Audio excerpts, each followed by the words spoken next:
Good afternoon, everyone. I am Ángel Sánchez Recalde, an interventional cardiologist from the University Hospital Ramón y Cajal in Madrid. And it's a great pleasure to present this course. And our course is entitled Looking for Excellence and Imaging and Physiology Back to the Future. And this is the aim of this course is to learn about coronary physiology and imaging, and to learn from the best experts in the world. Today, this is the first session from 5 sessions. Next week we will have another session, and then every 15 days. And then the first session is about introduction to physiology, to coronary physiology. And we have one of the best experts in the world in coronary physiology. Is Dr. Sergio Baptista from Portugal. Is one on the board member in the Portuguese Society of Cardiology. She is the president of the Congress of the Portuguese Society of Cardiology, and also he is the chief and coordinator of the cardiology department in the Hospital of Sintra. The title of this session is Introduction to Physiology Coronary, the Basics, Technical Considerations, and new devices or new indexes. So Sergio, thank you so much to be here with us. It's a pleasure to us. And if you are prepared, you can start your presentation, please.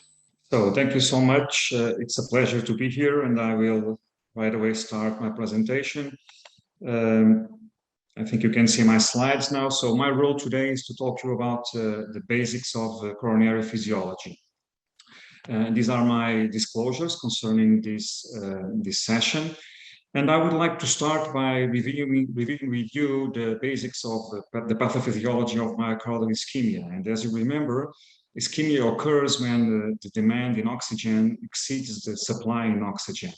And our heart has mainly 2 mechanisms for increasing myocardial oxygen supply. The first one is to increase the oxygen content. But in fact, the extraction of oxygen at rest, at normal conditions, is already quite high. It may be 80%.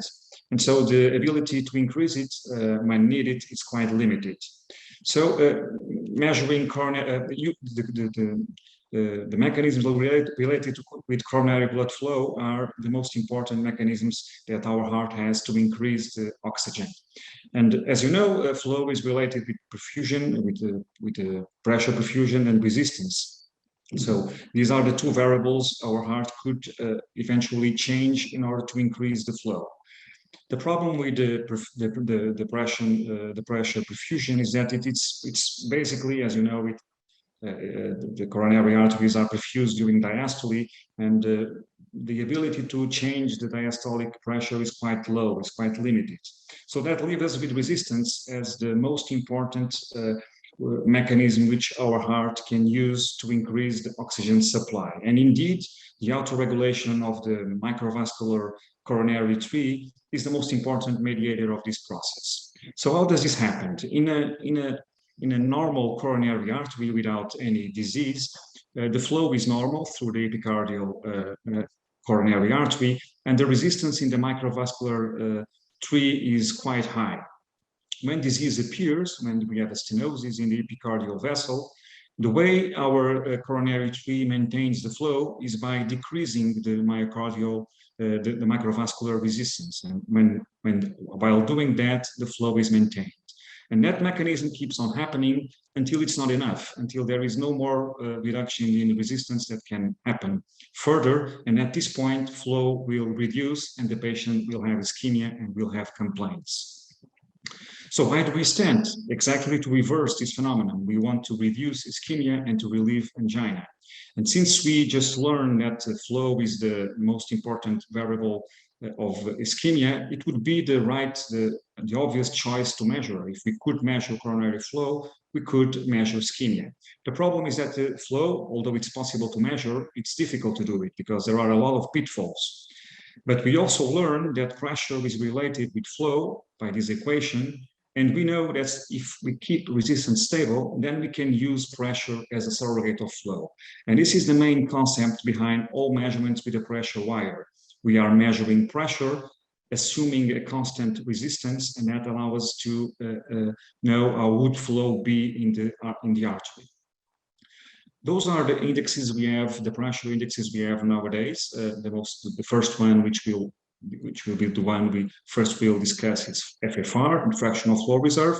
But then there are several others that appeared, as we will see in the next slides. So FFR is based on the concept I just explained you, that pressure may be a surrogate of flow if resistance is made stable. And in FFR, we stabilize resistance by infusing adenosine. With adenosine, we will have a low resistance in the microvascular T3 and a stable one. So what we do in this with this procedure is we use a pressure wire, which has a sensor of pressure through the lesion. We obtain maximal flow across the lesion with adenosine, with an hyperemic stimuli, and then we calculate the flow across the lesion during hyperemia. It's very important to remember that drugs must always be given to have a correct measurement of FFR. So besides adenosine, which we give as told to abolish the autoregulation of microvascular tree, we also need to give nitrates in order to avoid vasospasm in the epicardial arteries. And this should be always performed before starting the procedure. So as you know, FFR has a cutoff, which is nowadays the cutoff more used is 0.80. This is the cutoff with the highest sensitivity, although a little lower specificity. But we know that above this value, probably the lesion does not cause ischemia, and below this, probably it causes ischemia. Well, according to the guidelines, the more recent guidelines in Europe are from 2018, we know that we should not treat a lesion unless it has clearly documented ischemia by a non-invasive test, or if it's a very severe lesion, and it's considered to be severe if it's above 90%. Well, the fact is, and probably you have the same experience, is that in the Cathlab, very often patients do not have this information. This is a study we did a few years ago in which we looked at all the information we had at the time that the patient arrived to the Cathlab. These were stable patients, almost 5,000 patients in 3 labs. And what we saw was that only 1/3 of the patients had information concerning localized ischemia. The vast majority only had a treadmill stress test. And if your lab is like mine, most of your patients will be ACS patients. And in these patients, we know we should treat the culprit lesion, but almost half of them also have other lesions. And so what we can conclude from this study is that the majority of patients when arriving to the Cathlab do not have information about ischemia, and only a small minority has information localizing that ischemia. So you would expect that the use of physiology would be very high all around the world, but actually that's not true. As you know, and this is a slide actually published in the Spanish Journal of Cardiology, and these data are from 5 years ago, but they have not changed since then. The vast majority, in vast majority of countries, the use of physiology is quite low. And there are several reasons for this, and we can discuss it, well, for hours, but one of the reasons that was mentioned as important was the need to use adenosine with FFR. And so alternatives were searched, and those are the ones that we will talk after, including the RAST indexes and also contrast FFR. So we will shortly discuss each of these resting indexes. PDPA is nothing more, nothing else than the pressure gradient across the lesion without hyperemia. So it's a very easy parameter to obtain. You just need to cross the wire. The information is simple to get. It's low costs and may obviate the need of hyperemia when you have extreme values. If you have a positive value below 0.80 PDPA, you don't need hyperemia. You already know the lesion is ischemic. And if you have very high values, that also applies. The problem is that it's not used for, it cannot be used for diffuse disease or for several lesions. And probably it's not useful in intermediate values, which are exactly the ones in which decisions are more difficult. So the cutoff we nowadays use is 92.92. So above 0.92, almost for sure the lesion is not ischemic. Below, it can be ischemic. And that was based on several trials. And this was the cutoff with the best discriminative power. The second parameter I would like you to know is contrast FFR. And contrast FFR was based on the finding, and when you do a contrast, there is some hyperemia. And why not measure it and try to correlate it with hyperemia obtained by adenosine hyperemia. And indeed, we can find a positive value in a significant lesion, as in this case, an FFR of 0.83, which was related with a positive FFR by adenosine. It's also a simple procedure. You don't need to do anything besides injecting contrast. And it also can be very useful when you have extreme values, either clearly positive or clearly negative. The cutoff for this technique is 0.84, and this was shown in two trials, in two studies, the contrast study and the memento study. Using the same cutoff, these authors were able to confirm that there is clearly an ischemic cutoff for this value. The third parameter I will talk about is IFR, and IFR is based on this concept that in diastole there is a period which is called the wave-free period, in which resistance is stable.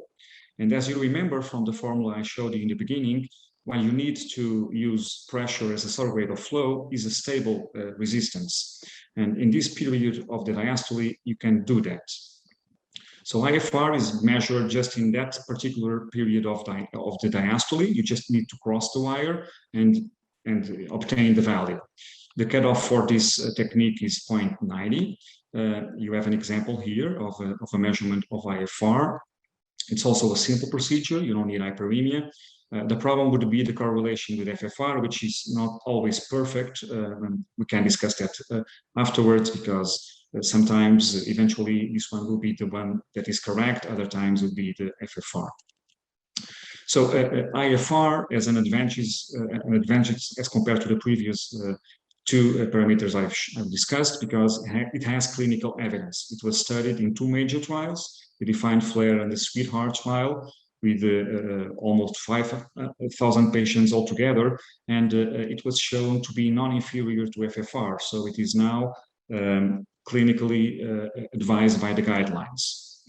The advantage of IFR as compared to FFR is that since it's measured in diastole, it eventually has a better correlation with flow. And so it can be used in the sequential lesions in a better way than FFR.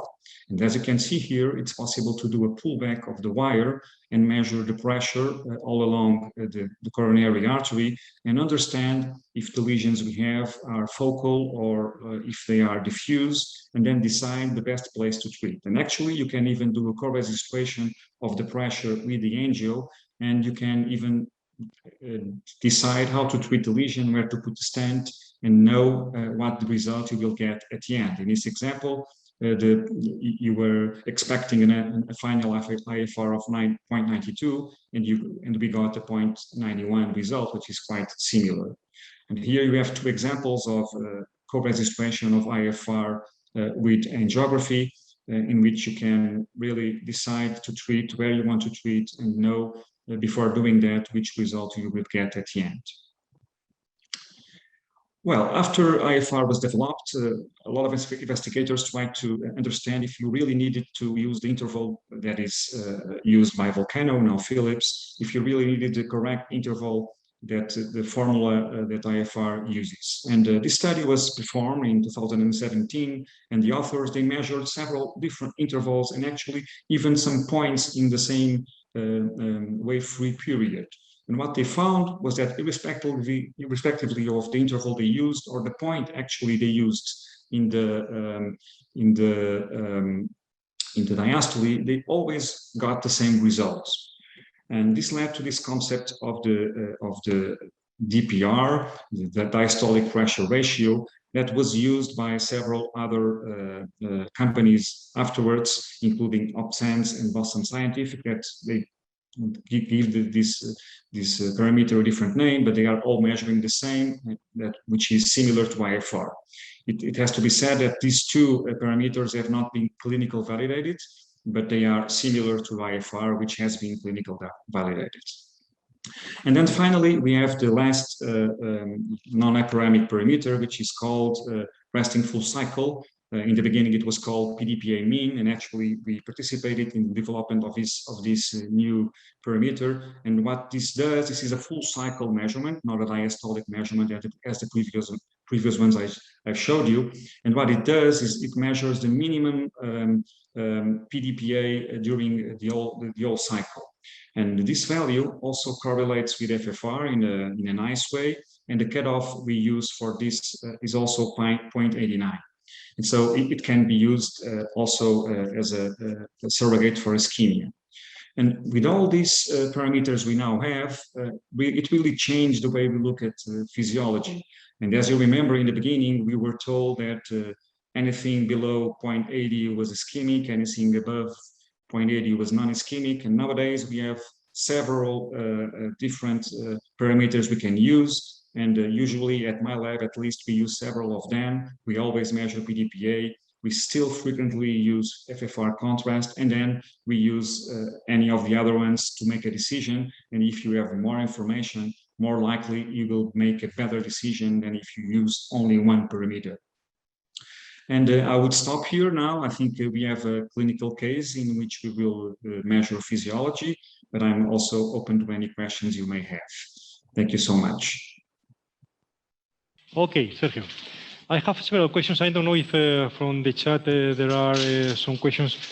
I have in your daily practice, which non-hyperemic pressure index do you use? The full cycle, the diastolic, both? It depends on your room, of your Cathlab, or when FFR, or you started always with non-hyperemic index, pressure index, and then FFR if you are in the gray zone. What's your practice? Well, actually, to be honest, we use them all. So it really depends on much of our planning. And nowadays we are using physiology more and more as a tool for guiding angioplasty much more than a tool for deciding angioplasty. So, for instance, if you want to decide what you will do, where you will put the stent, or then nowadays we use mostly co-registration with IFR. And actually there is a study starting all over the world which will compare a strategy based on physiology to decide how to treat, not to decide the treatment, but to decide how to treat based on co-registration as compared to a geography alone. So in those cases in which you want to decide how to treat, we use mostly co-registration with IFR. When we want to make a decision on if we want to treat or not to treat, if this lesion is ischemic or non-ischemic, it also depends. Different operators use different wires. We have them all in our center. If you feel that there may be some microvascular disease, then we use the Abbott wire because we will also measure IMR and CFR in those cases. And so we start by measuring PDPA, which we measure in all patients. We still do, as I said, sometimes contrast FFR because we have a lot of experience with contrast FFR and we trust the results a lot. And then we do FFR and IMR and CFR at the end, just to guarantee that there is no microvascular disease. So actually, I think the best is to have them all and to use in each case the one you prefer and the one you think it will give you the more information for the particular patient you have in front of you. But you should know them all and know the pitfalls of each one. It's the best. Mm-hmm. And another question, when the results are non-concordant from non-hyperemic pressure index and FFR, what do we have to do? We leave to non-hyperemic, FFR, because the first step for me is to take into consideration the errors during the procedure of taking the pressure. And secondly, depends because if the results are close to the cutoff, maybe the results or the clinical implication are not important. But when there is a great difference or great discordant, what do you do? Okay, so as any technique, and physiology is not different, there are no perfect results. So you will always have some borderline, gray zone, and discordant results, and you have to learn to deal with that. This is just a tool. It's not the only tool you have. And at the end, you need to do a decision as a doctor. And I do it based on the clinical symptoms the patient have or the clinical presentation. Having said that, you also need to understand the pitfalls of each technique. And you know, for instance, if you are treating a patient with a recent ACS, that there may be some microvascular dysfunction, and that may lead to false negative results with FFR. And in those patients, eventually IFR would be better. Also, you need to know that when patients have a quite intense response to adenosine in terms of blood pressure reduction, that may lead to false positive or false negative results. So knowing those pitfalls, in almost all cases, you can explain the difference you have between non-hyperemic and hyperemic indexes. But I would like to get back to what I said previously. When you have several, when you measure several different parameters, you are more correct in your answer. If you measure PDPA, FFR contrast, and FFR adenosine, and two of them are clearly on one side and the other one is clearly on a different side, probably it's that one that is wrong. So that is why we always measure and use all the information you have. For instance, if you have a PDPA of 98 and an FFR contrast of 93 or 94, and then you have an FFR with adenosine of 79, and the patient has a very low blood pressure as a result of adenosine, almost for sure it's a false positive result because of adenosine. So you need to understand the pitfalls of each technique in order to use the information you have. I have a question here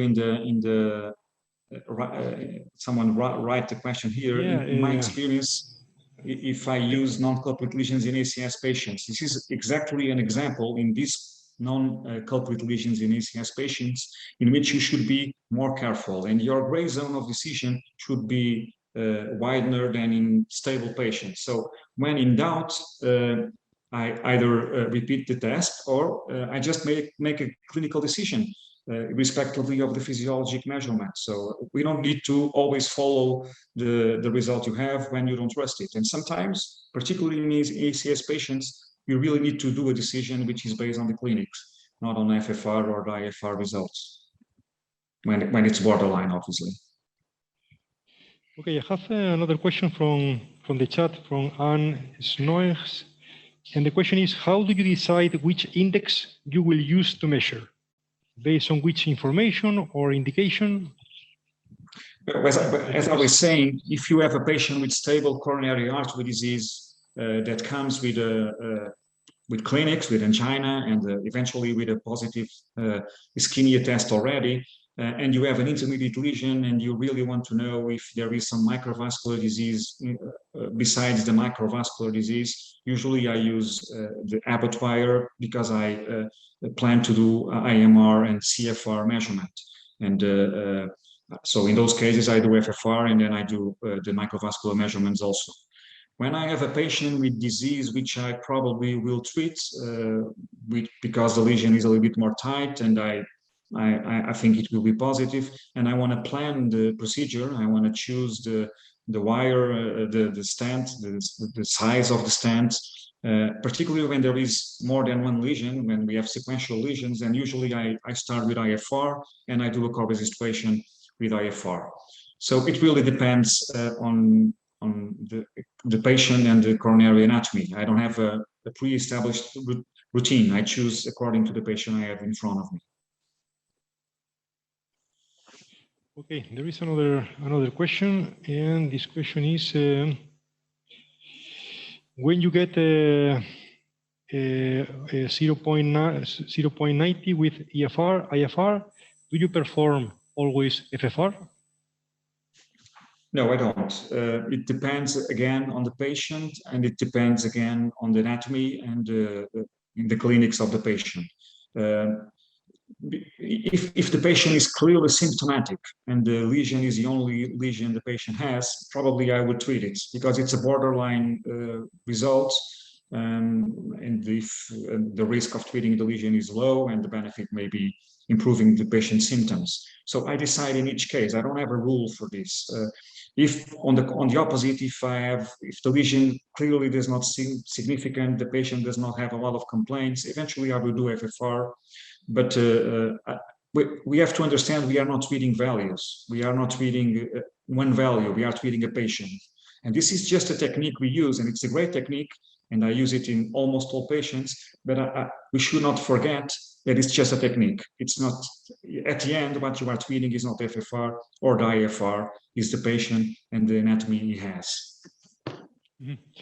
And so in patients with acute coronary syndromes, I think it's clear you use a non-hyperemic pressure index, maybe for proximal LAD, tight stenosis, always the same.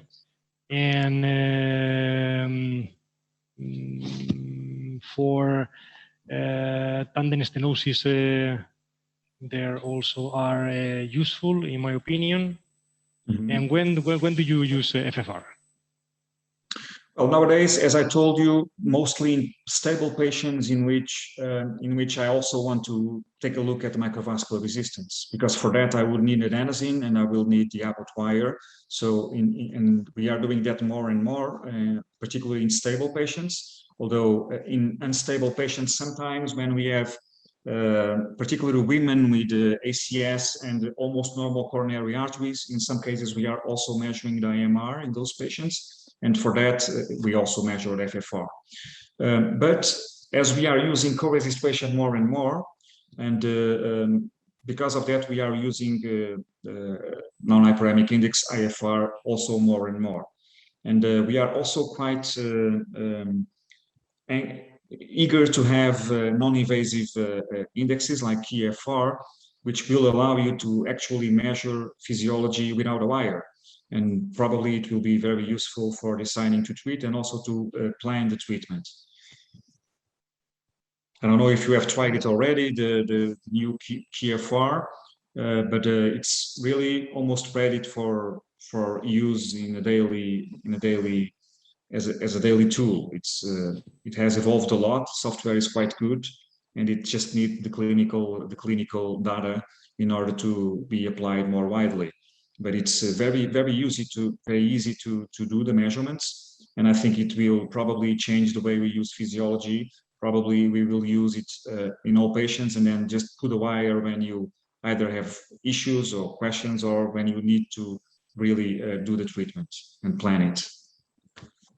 Okay, Sergio, another question from the audience is, do you sometimes bring back patients for physiology assessment of bystander disease after treating calprate lesions? If yes, when do you schedule?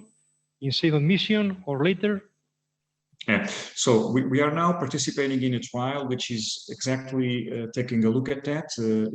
In ST elevation myocardial patients, we are randomizing patients for IFR in the acute phase or a treatment guided by ischemia test later on. So when patients are in a trial, what we do is if they are randomized to the IFR trial, we measure IFR in non-culprit lesions in the same procedure, and we can either treat it in the same procedure or in the first hours after in the second procedure.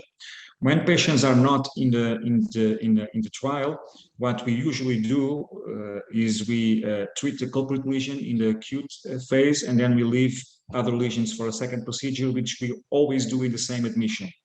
And usually we do it 4 to 5 days after the first one, because particularly if you measure FFR, that you should wait a few days before making that measurement. Otherwise, the gray zone will be wider than if you measure it 4 or 5 days afterwards, when the microvascular tree is already normalized. So short answer, usually only the culprit in the acute phase, and the physiology measurements performed 4 to 5 days after in the same admission. Okay, following this topic, another question is how useful are all of these measurements in the acute setting to assess non-corporate lesions? Which ones do you usually use in non-corporate lesions? Sorry, can you repeat the question? Another question is how useful are all of these measurements in the acute setting to assess about the non-corporate lesions in STEMI, I think. And which ones do you usually use? FFR, as you know, it has been validated in at least 3 trials until now in the acute phase. Compare acute, the Danish, and now more recently the Flower MI. And in those 3 trials, FFR was performed in the acute phase, not in all patients, but in most patients. And the measurements were reproducible, and it can be done. IFR was tested in a pilot study 2 years ago, and now is being studied in the iModern trial, which I just described. So at this point, IFR in the acute phase should only be used for investigational purposes, not as a clinical tool. So as I told you, since we are participating in the trial, all patients with multivessel disease with ST elevation myocardial infarction go into the trial, and we measure IFR. If not in the trial, we could measure FFR in the acute phase and make a decision based on that. But having said that, we don't do it usually. As I told in the previous question, we usually wait 4 to 5 days and repeat the procedure, repeat the angiography, and then do the measurements on the second procedure, not on the first one. Okay. And another question from our fellow, Doctora Maria Bellas. What are the most frequent errors in executing and interpreting RFR, non-hyperemic pressure index, and FFR? And how would you prevent them? So I would say the most common errors are related to the fact that you don't do it the way you should do it, with a stepwise approach and being very careful in all the steps. You should always use a catheter which is not too much intrusive in the coronary artery. You should always do nitrates before you do the measurements. You should always flush the catheter before doing the measurements. And if you do it carefully, the results are almost always quite reproducible. You should always at the end do a pullback and and measure and confirm if there is do a drift check at the end. And if you have a drift check higher than 0.02, you should not trust the results and you should repeat them. And if you do it this way, I would say it's not common that you have false results or wrong results. Just do not jump steps. Do it always the same way and always respecting the protocol. And if you do it that way, it's quite easy and quite reproducible. Okay, Sergio, thank you so much. I will continue with our session, and then I'll present the first case. It was our scheduled case for today. And I did it in the middle of the morning, and Doctora Ana Pardo will present you the case, and then we can discuss the case with you, Sergio. Okay, thank you. Good afternoon, Dr. Baptista, and thank you for your brilliant presentation. This is the case that we had chosen for this course. It's about a 71-year-old female with past medical history of hypercholesterolemia and on STEMI in 2017 with stent implantation in the right coronary artery and mid-LAD and a moderate lesion in the mid-LAD. After, in 2020, the patient started with angina, and another coronary angiography was performed that showed no restenosis and an FFR of 0.8 in the calcified mid-LAD. After, I will show you the images. Today, the patient has again a typical angina with a normal ECG that you can see here. This is the previous coronary angiography from last year. As you can see, there is a heavy calcification in the proximal and mid-LAD.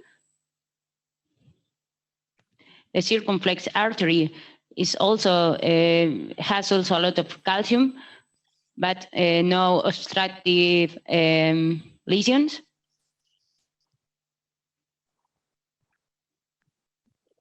And the right coronary artery, the stent is correct, and there's no stenosis. Okay. Now, today we have performed another angiography due to the symptoms of the patient, and we can see here that there's a total occlusion of the mid-LAD with a heavy calcification. Remember that there's a stent in this mid segment.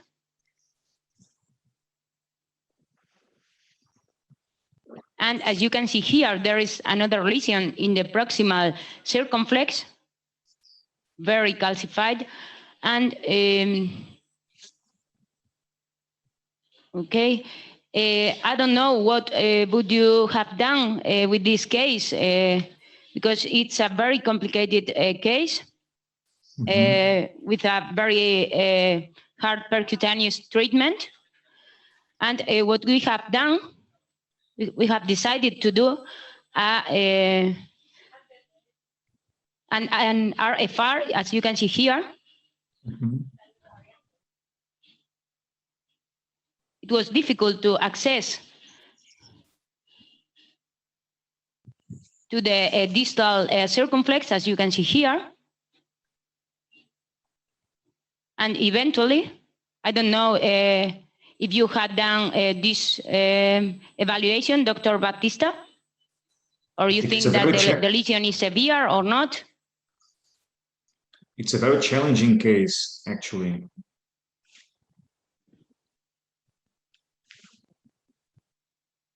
There is a risk of dissection also. So the Abbott wire is quite good. It's very, very good. Probably the best pressure wire that we have nowadays. As a wire itself, besides being a pressure wire. But I would say it's very, very challenging because it has a very severe curve and then another curve in the opposite direction. This was the result you got, 0.73? Yes. We did an RFR, and this was the result. And so now we have to discuss in the heart team which will be the best option of treatment for this patient. What do you think about it? Is it possible to show again the angio, the last angio, the cranial view of the last angio? So this one also, yeah. Do we have an echo of the patient? Do we know how is the territory of the left? There's no, there is a hypokinesia of the anterior wall, and there is no necrosis. It's not a diabetic patient, right? Non-diabetic. No diabetic. Sorry, I can't hear. Can you show the next view? Yeah, that's this one. Okay. So in my center, this patient would be presented in a heart team meeting. And it would be decided based on the surgeon opinion also. I don't know how are your surgeons. My surgeons are not keen to have surgery on patients in which they do not see the distal vessel. And eventually they would ask for a viability test before accepting the patients. Okay. I don't know how is your surgeons, if they are the same as mine. They are very good. And we will discuss this case maybe in the following course. We can tell you. So this was not the case for today because of these findings. So now I'm going to present the patient that is now here in the Cathlab. This is a 57-year-old male, diabetic, and with history of hypertension, dyslipidemia, and obese. And he came last Sunday with an anterior STEMI. This is the angiography. As you can see, there's a total occlusion and acute occlusion of the LAD, mid-LAD. And there's a lesion also in the obtuse marginal, in the branch of the circumflex that is a good vessel.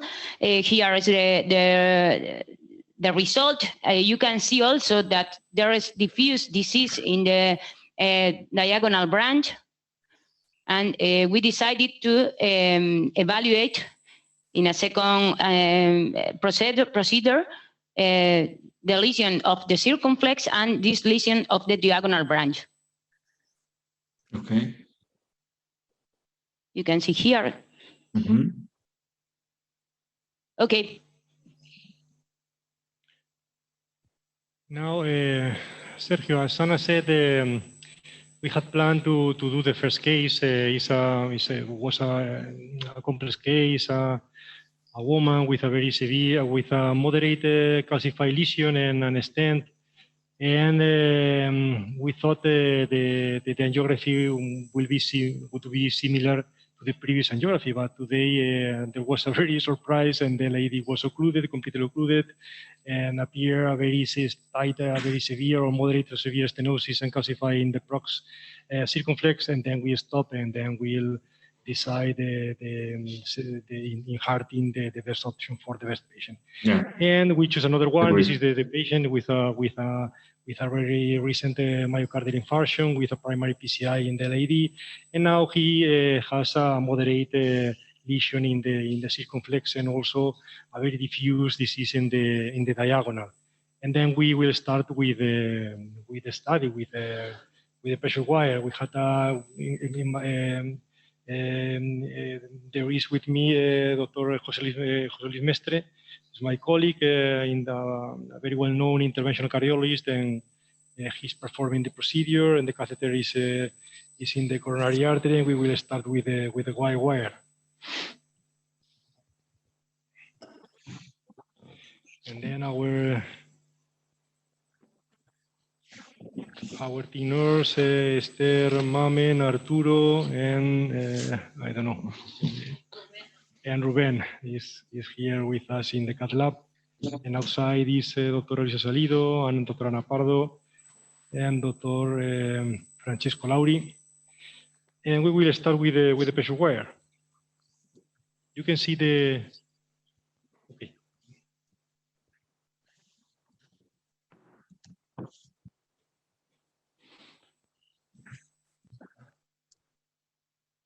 In this case, Sergio, you said you will usually perform FFR or not, as you said previously.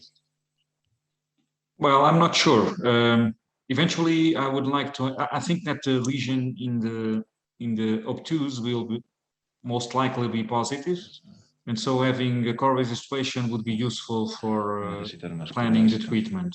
The lesion in the diagonal, I would imagine, will be normal. So I would start with a non-hyperemic index, and then only if I had any really issues or doubts, I would do adenosine. Okay. Yeah. We are planning to do the same. In this case, we perform the case 3 days after the primary PCI. What do you think? It's a good time to... I think it's okay if you have in mind that there is a little bit, that the interval of uncertainty is a little bit higher than if you do it 1 or 2 days later. You just need to know that there is, you need to be more careful in taking a look at borderline results. And knowing, if you know that, it's okay to do it at 3rd day after the first acute angiography.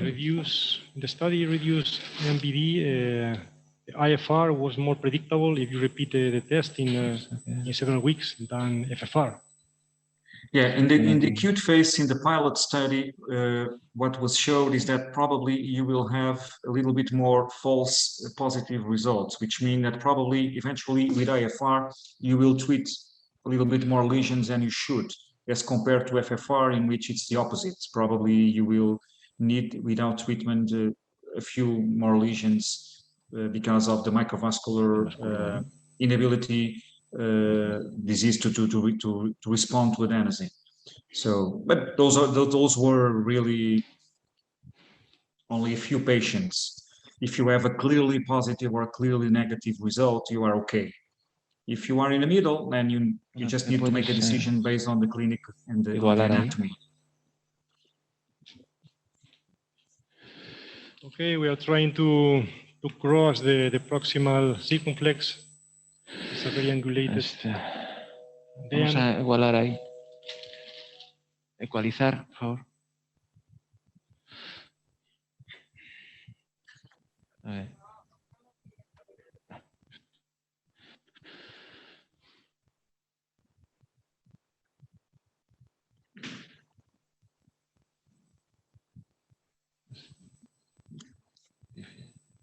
He dado una herramienta. Small branch. Una branch, eso.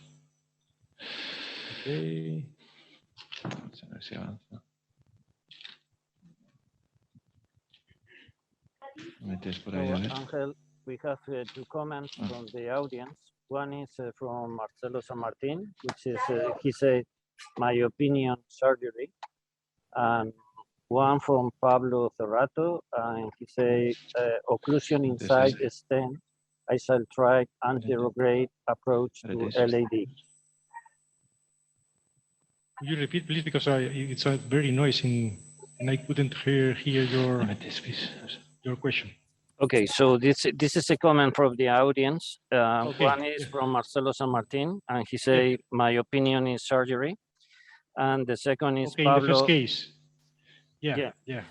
And the Pablo Cerrato, who says, occlusion inside the stent, I shall try anterograde approach to LAD.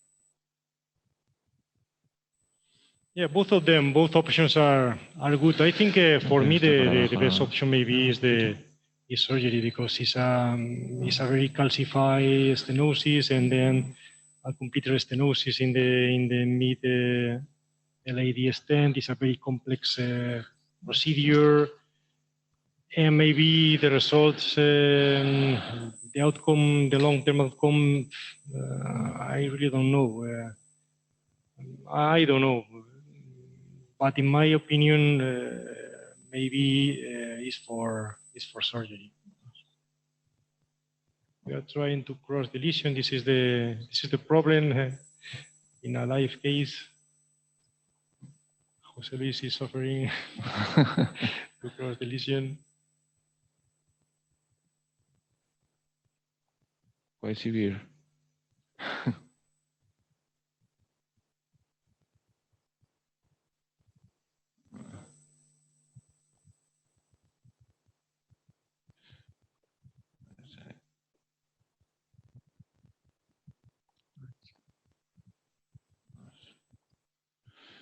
Ahora parece que se va por la punta por otro sitio.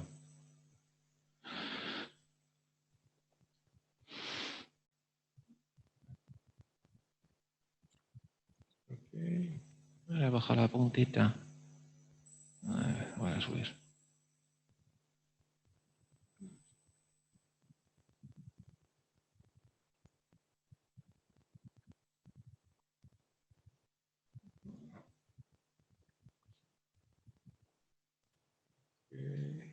Sí, ese es el sitio. Se ha ido para Small branch. Yes. Okay. A ver si es para...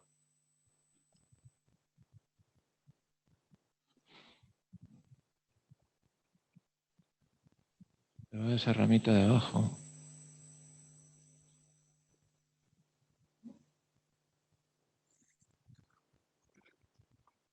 Sergio, in the STEMI, do you perform physiological studies during primary PCI, or you prefer to defer the study days before? As I said, we are doing it because we are participating in one trial, the iModern trial, which is comparing IFR guided treatment in the acute phase of outside the study. Outside, we usually do not do it. Usually, we wait 4 days and then we repeat the procedure and do the measurement in the second procedure. That's our routine. We have been doing it actually for quite a long, and I don't think the evidence nowadays in complete revascularization in STEMI patients shows us that you can do it in a second procedure if you do it in the first months after the acute phase.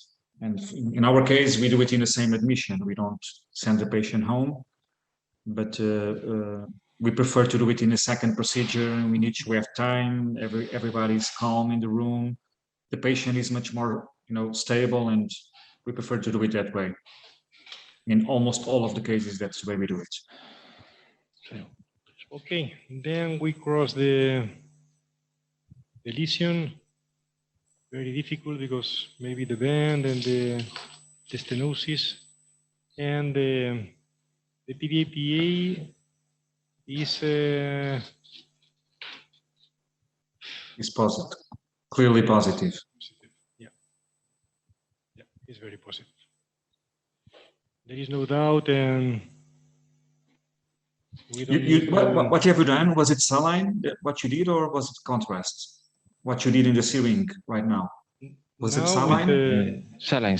Only saline. So you saw some hyperemia with saline, which is also described. When you do saline, there is some hyperemia, and the value went down, the PDPA value. Okay. Then now we have the RFR. Yeah. FFR.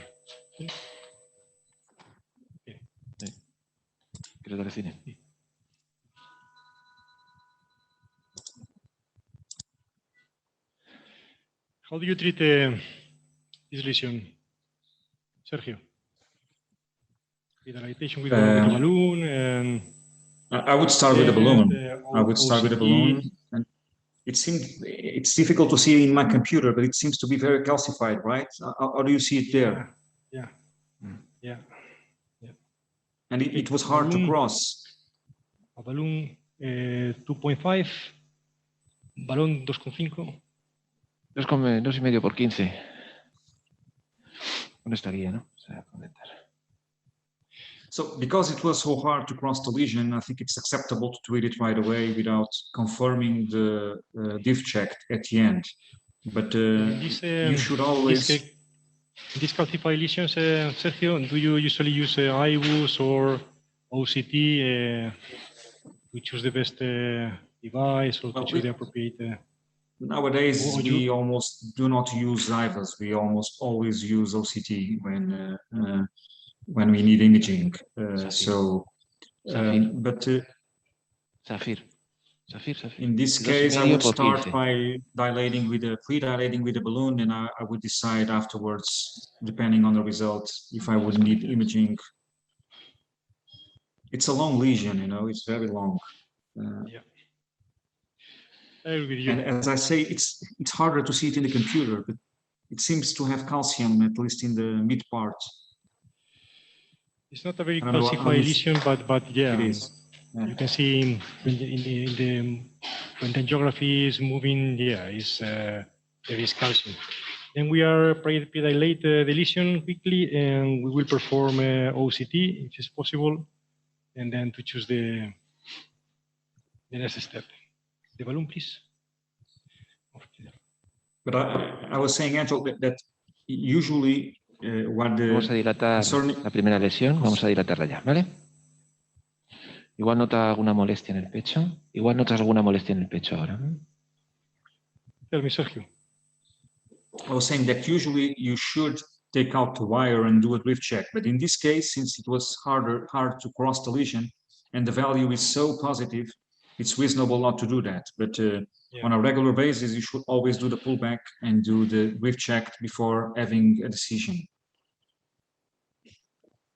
But I wouldn't in this case, as you didn't, because it was hard to cross the lesion. It's so clearly positive that why recrossing it and having the risk of dissection and so on.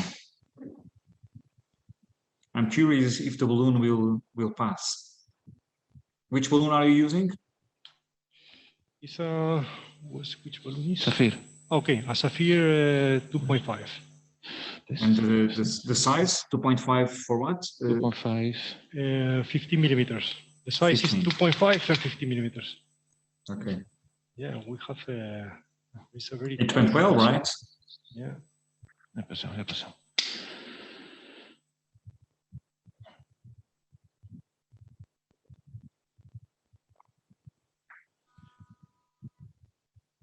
Oh, good.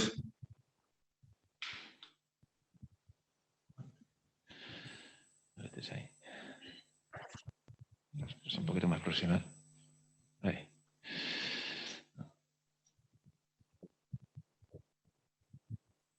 Eighteen.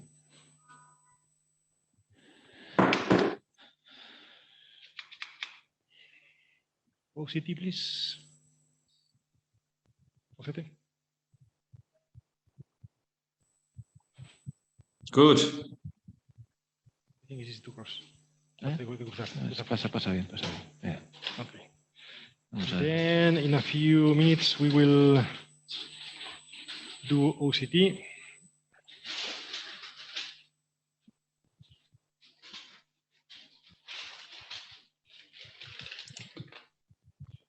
We have nearly 5 minutes and think we can do it quickly before finishing the session.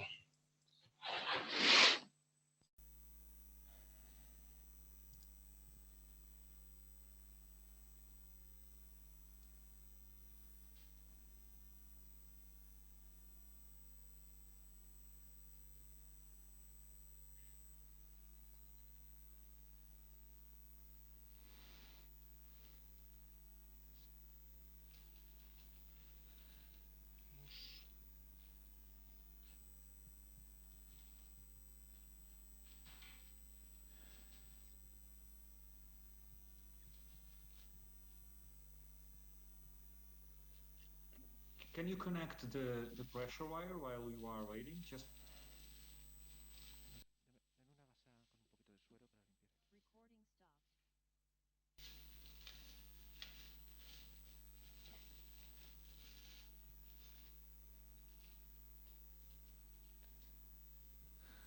No gradient. nice. Yeah, no gradient. No gradient. So, No. excellent results already.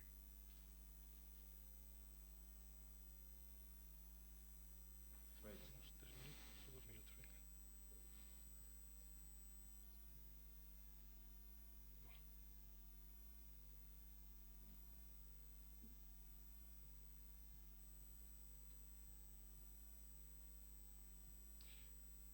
I think if you implant an stent, the result would be good. But we prefer to see the amount of calcium, the distribution, the length of the lesion, the diameter. Un giro para la izquierda. Un giro hacia ti, hacia el otro lado. Eso es.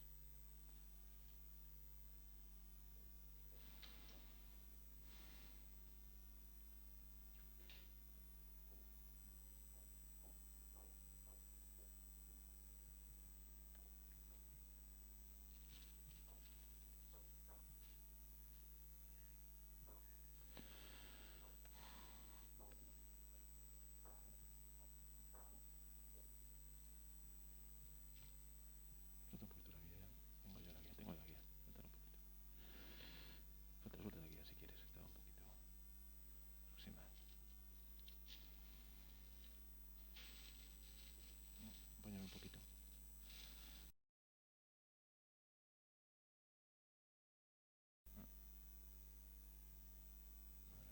Es que se hernia la guía. Wow. Se hernia hacia la DA. The OCT is prolapsing into the LAD Yeah.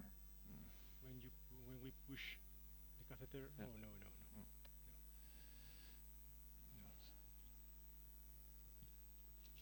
I try to engage more the. Una curva ahí. Se va hacia la. Okay, the next step, Sergio, is implanting a stent. We use another big balloon. What do you think? Mm-hmm.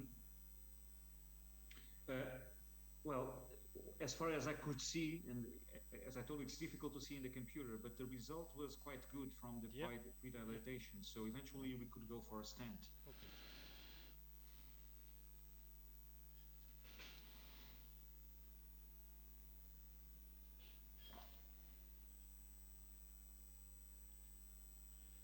Hemos hecho cine, ¿no? Sí, espérate, hago una.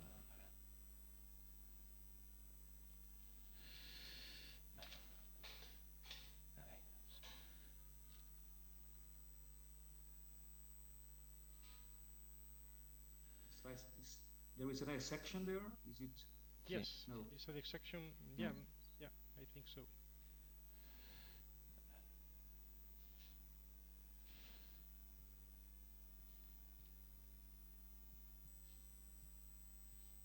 Anterior. Son 3 por Yeah, we'll try to implant an stent. 26. And if we have difficulties, have to dilate again with a non-compliant balloon. But I think it's a very long stenosis. I would do the same. Yeah. I would do the same. Nearly 30. 2.5 stent and then a balloon for the proximal. Angel, we have a comment from Fernando Rivero. He says the new OpStar OpCT catheter will cross without prolapsing into the LAD. Yeah, welcome, the new catheter. Yeah, agree with Fernando. It's a very good comment. Okay. A very good comment. Length. Okay, 330. Vale, 330. Un 330, un science. 330, 32 por ahí. ¿No? Sí.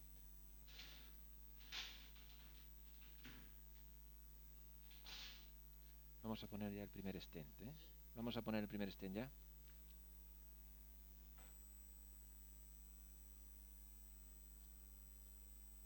So another question from Marcelo San Martin. He asked, could you connect the pressure wire during stent implantation just to see occlusion pressure and just to see if there are collaterals? Okay, I'll do it now.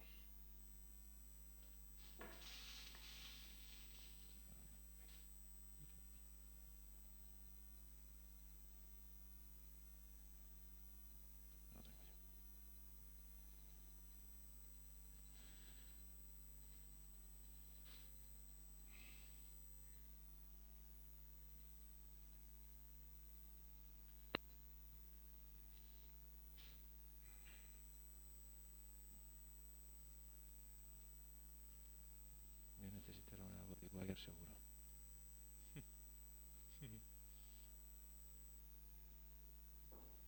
Porque aquí la curva esta. It's a real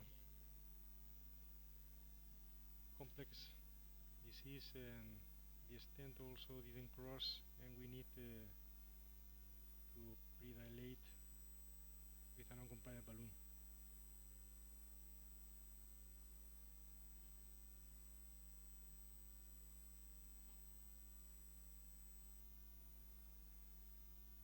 Estoy buscando un NC 2,5. 2,5. Pero...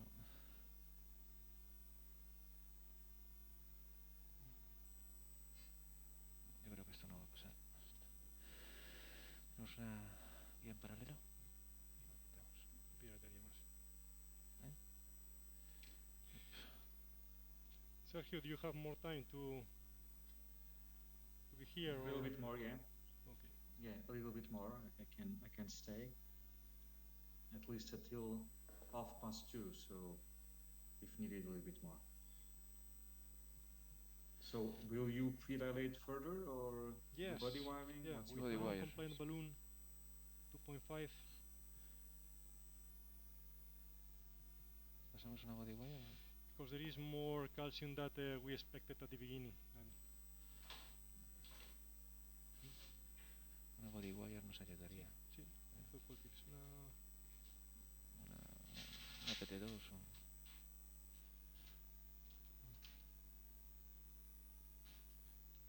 ¿Nos traéis otra guía? Pero después de predilatar.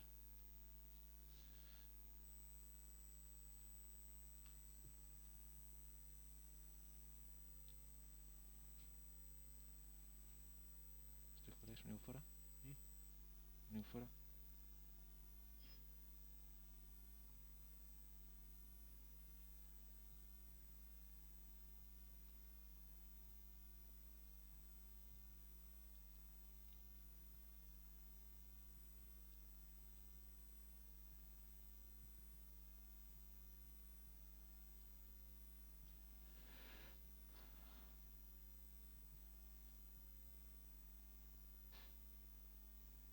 Which wire are you using for bloody wiring? Oh, no, you are inserting the balloon. Okay. Yeah, it's only the balloon, yeah. It went nicely. Yes. Pero no se paraba ahí, ¿eh? Se paraba más proximal en la curva, ¿eh?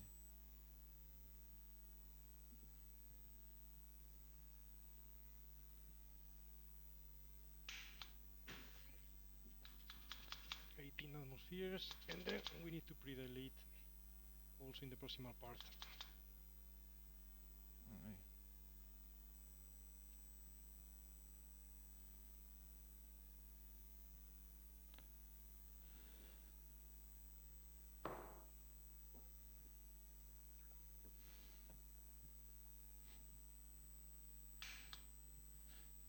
So a new comment from Pablo Cerrato.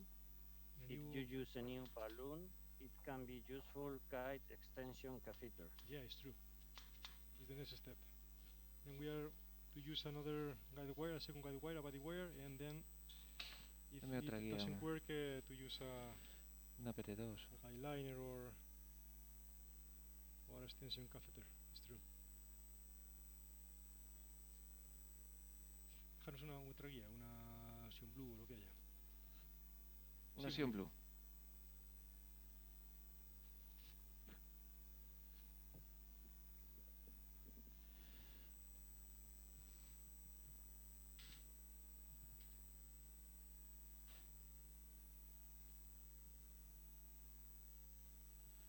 Sí, da igual.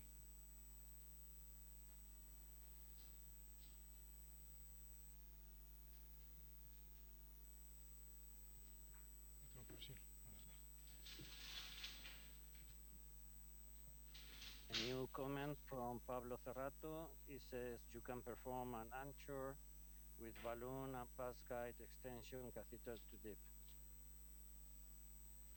Agree. Totally agree.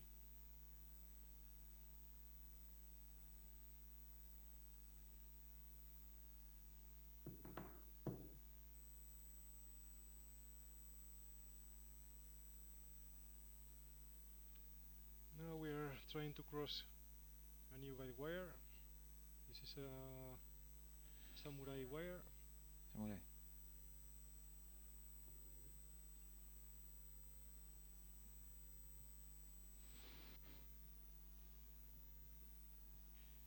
Preparando un extensor de catéter, un extensor de catéter, un extensor de catéter. El torque en esta. Esta le falta la curva. Parece que estamos en las mismas. Falta curva. Tienes que formar mucho la curva.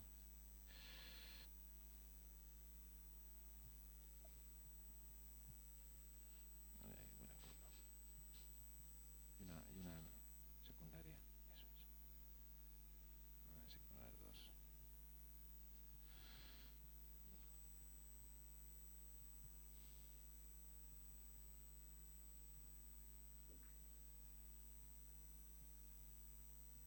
Guxila, un extensor de catéter guía.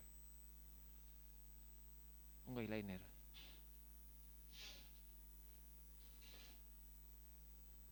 Y con eso incluso podríamos pasar la CTRU.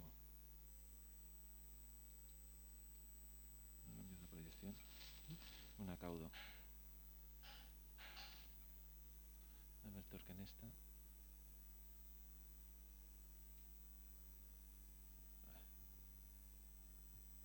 Y una curva y contracurva ahí. Dime el torque. El torque.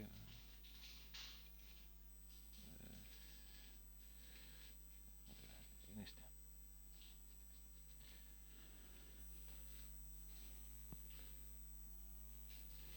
And Dr. Recalde, would you consider to use a guideliner or maybe a trapping balloon? Yes, we are considering to pass through the second wire and then the eyeliner. If it doesn't work, There's a curve which can make it difficult.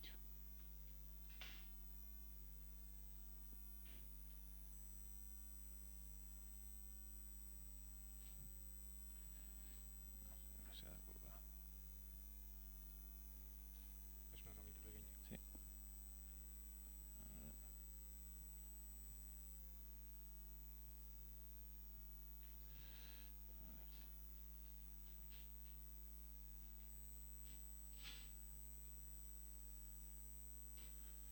Metes a ver por dónde va esto.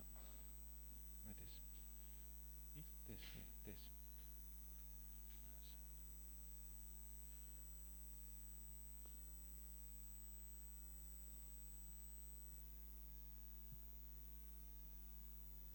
No es fácil cruzar, ¿eh?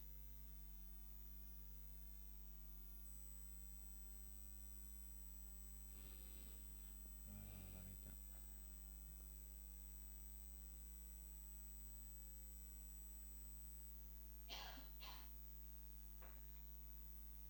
Son una rama. I think now maybe you are in the dissection. Sí. Yeah.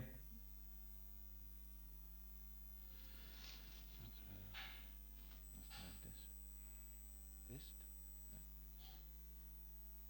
No.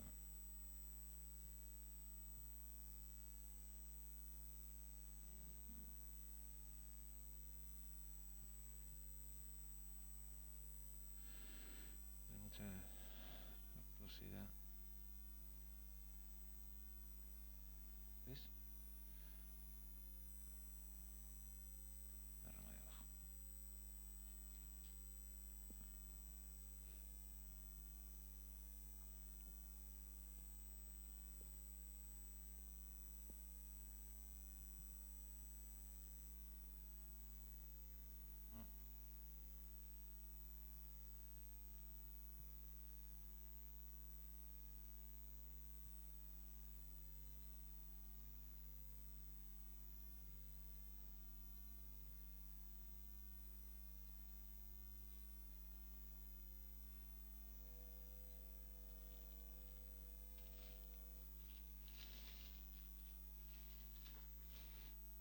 No es fácil encontrar la misma luz.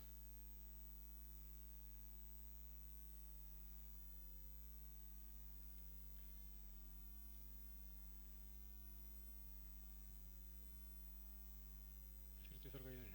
¿Eh? Guideliner prefieres. Sí, quizás sí, ¿no? Que esto, si se libera o probar otra guía hidrofílica. No sé, no sabemos.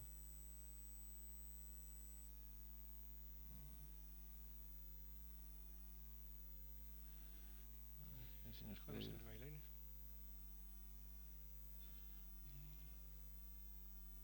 Sí.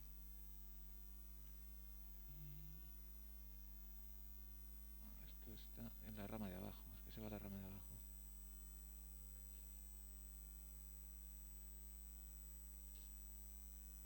Probamos la extensión. Sacar de la guía. So you are going to use a guideliner, no? In order to... Yes, to cross the proximal band, Okay. but there is a very severe angulation, and then to go further with this with the extension of the catheter. O sea que la has pasado por encima de esto. ¿Cuál es la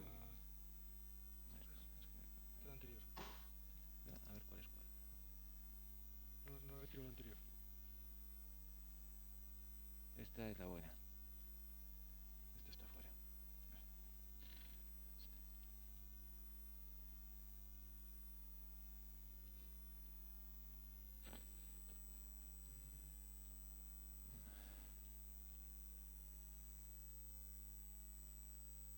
And what do you think that's the problem? There is a curve, heavy calcification. Both. Mhm. Curve, heavy calcification. Yeah, el stent. And now with the guy liner or Goxilla, I don't know which is Goxilla, the catheter. I think we Yes. can solve this problem.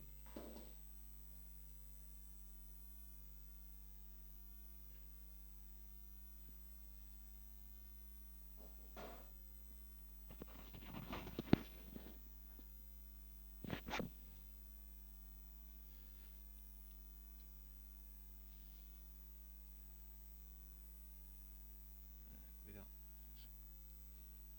Mucha fricción.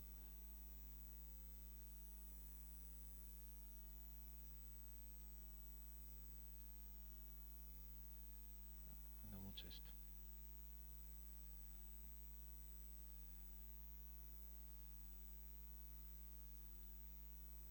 Ha salido el eyeliner, ¿no? Sí. Ahí.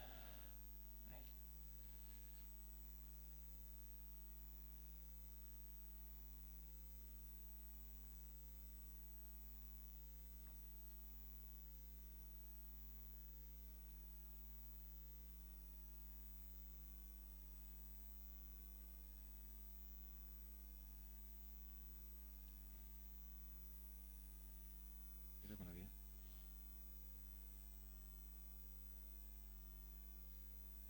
No pasa.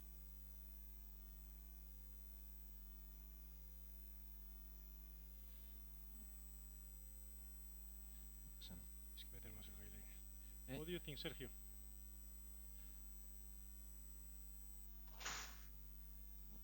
El eyeliner se ha salido fuera. Tienes que meter el guy liner todo lo que puedas. Es que no da la curva ahora, pero voy a sacar el stent. Voy a Así. poner el stent que no se enganche. Sí.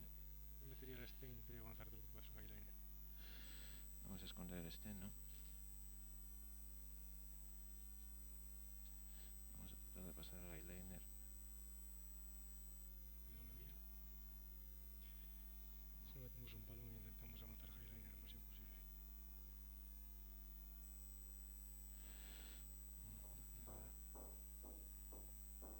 El eyeliner, a ver si pasa desde aquí.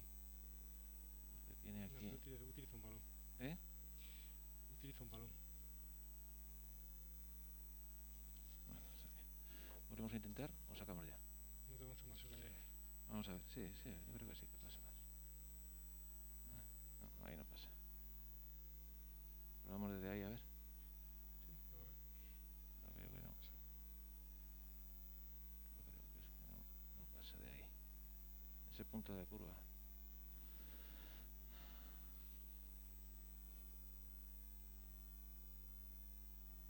No, ahí no pasa.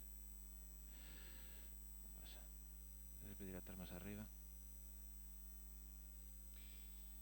Bueno, dejaros el balón del no compliante. Sacamos esto.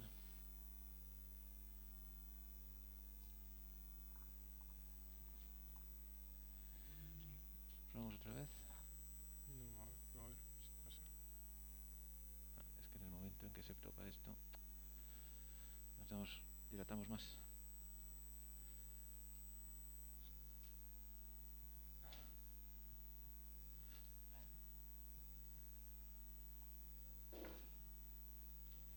Balón de 3.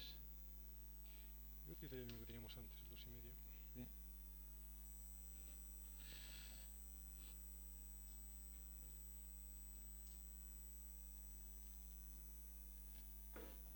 Más arriba, ¿no? ¿El balón? Este es el este, vale.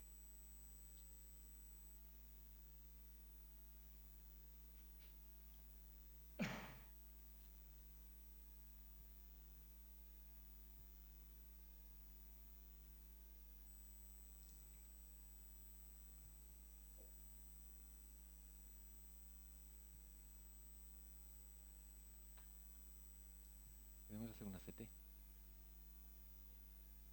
¿Eh?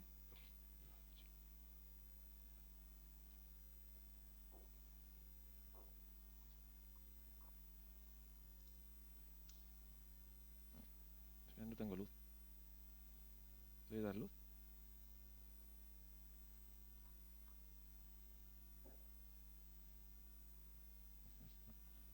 ¿Luz aquí? Luz.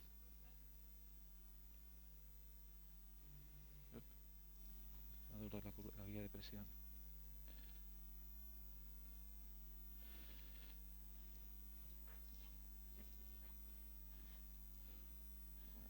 Dr. Baptista, we can see you. Okay.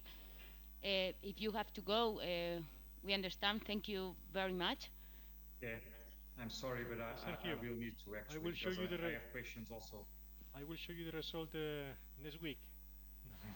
Okay. Okay. Thank you so much. It was a pleasure. Thank you so much. Thank you Sergio. very Thank you much. so much for inviting me. Thank you. Okay. Bye. Thank you so much. Goodbye. Thanks. Bye. Acompañarme un poquito con él. Ahora intenta pasar el balón despacito. A ver si... Bueno, el balón pasa bien. Estamos ahí y ahora intenta meter el eyeliner todo lo que puedas, porque hay que meter el eyeliner prácticamente salvando la curva. Pues cuando retires el balón empujas el eyeliner. Más. Ahora retiro el balón, mete más eyeliner, mete más eyeliner. Mete más. Ya está. Perfecto. Cuida la vida. Cuida la vida. Tira ahora el balón y la guía que no se vaya.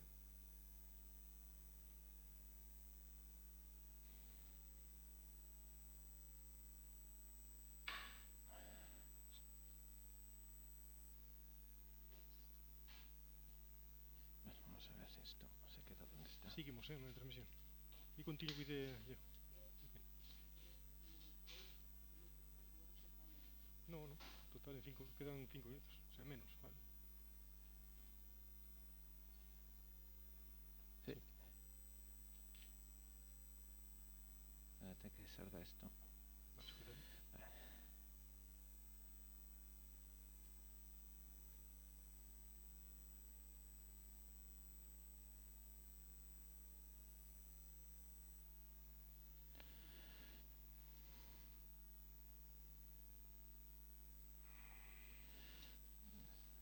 Sujeta ahí, ¿no?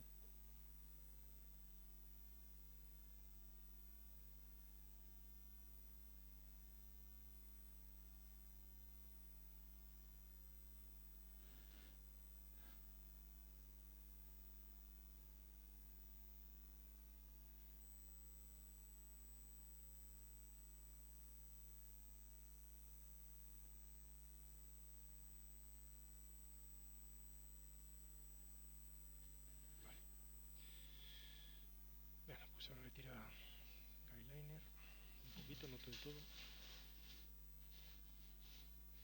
Espera, está aquí abierto. Ahí. Voy a retirar un poco la de este. Dale un poco de 3, a ver, porque es más proximal, ¿no? ¿Un poquito más proximal? Sí. Más proximal. Esto de aquí. Retira el eyeliner un poquito más si quieres ahora. Sí. Okay. Creo que estamos en el sitio, ¿eh? Queda un cine.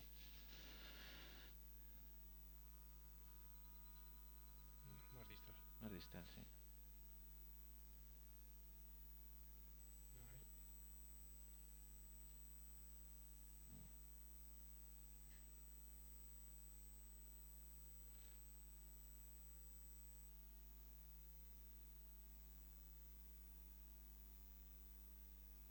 Mira, a ver ahí. Perfecto. Yo creo que está ahí, ¿no? Sí. Vamos, sí.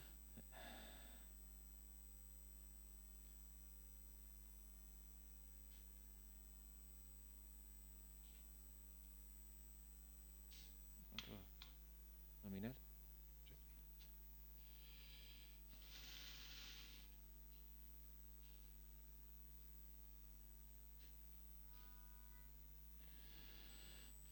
Okay. So,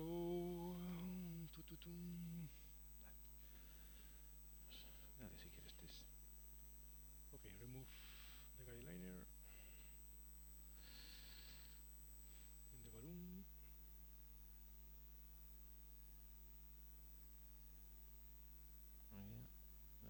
sello se va.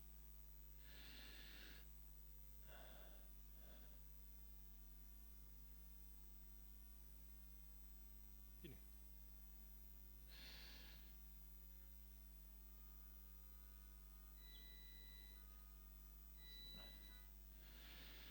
And this is the final result, and it lasted a lot, and we finished the case, and thank you so much.